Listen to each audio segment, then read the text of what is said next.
आवा ग्राम पंचायत का वहीवटी रिमोट किसके हाथ में? गुजरात के अति पिछड़ा हुआ डांग जिले के आवा नगर में एकमात्र तालाब की हालत दयनीय है, जिसके तहत डांग कांग्रेस दल के नेता स्नेहल ठाकरे ने आवा के सरपंच और तालुका पंचायत सदस्यों को एक लिखित ज्ञापन देकर इसकी मरम्मत करने की मांग की गई।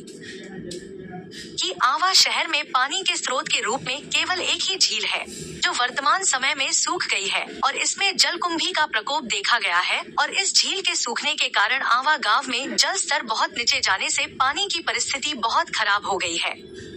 इस झील का उपयोग आवा के ग्रामीण के लोग सामाजिक कार्यों के लिए भी करते थे, लेकिन अब इसका उपयोग सामाजिक कार्यों के लिए नहीं किया जा सकता है, क्योंकि ये पानी अब बहुत गंदा हो गया है। यह भी उल्लेखनीय है कि पिछले दिनों तत्कालीन मुख्यमंत्री विजय भाई रूपानी ने सुजलाम सुफलाम योजना के तहत इस झील से पानी को स्वच्छ करने और जलकुंभी निकालने और इसे सुंदर बनाने की योजना शुरुआत नाव में बैठकर काम शुरू किया गया था।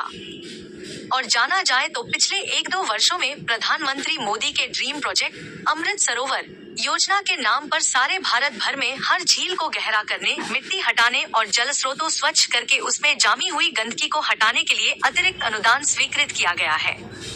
लेकिन डांग जिले का शासकीय प्रशासन की सिस्टम के अफसरों और नेताओं की उदासीन रवैये के कारण आवा की जीवन रेखा कही जाने वाली एकमात्र झील की स्थिति काफी दयनीय हो गई है।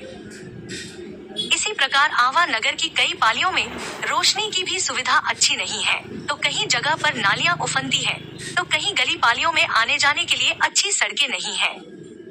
और पीने व उपयोग के लिए 8 से 10 दिन भी पानी नहीं मिलता। पिछले 10 वर्षों में आवा नगर की भौतिक व बुनियादी सुविधाओं को लेकर राजनीतिक दलों द्वारा चुनाव प्रचार के दौरान वादे किए गए थे, लेकिन उस समय आवा नगर के निर्वाचित प्रतिनिधियों द्वारा इस संबंध में कोई कार्रवाई नहीं की गई। कहा जाता है कि आवा नगर के सरपंच तो हरिचंद भाई भोये है, पर इस नगर का सारा पंचायती कारभार चलाने का रिमोट कंट्रोल उप सरपंच और डांग भाजपा महामंत्री हरिराम भाई सावंत के हाथ में रहता है, जिसके कारण खुद सरपंच कोई भी काम अपने निर्णय से नहीं कर पाते। ऐसी तरह तरह की बातें आवा नगर में चर्चित हो रही है। तब इस बारे में डांग जिला कांग्रेस कमेटी के कार्यकारी अध्यक्ष स्नेहल भाई ठाकरे ने स्थानीय आवा के सरपंच और जिला और तालुका पंचायत के सदस्यों को एक लिखित पत्र प्रस्तुत किया है और यह भी मांग की गई कि इस संबंध में उचित कार्रवाई की जाए। था सहवाल बापू माहला डांग दर्शन न्यूज गुजरात डांग।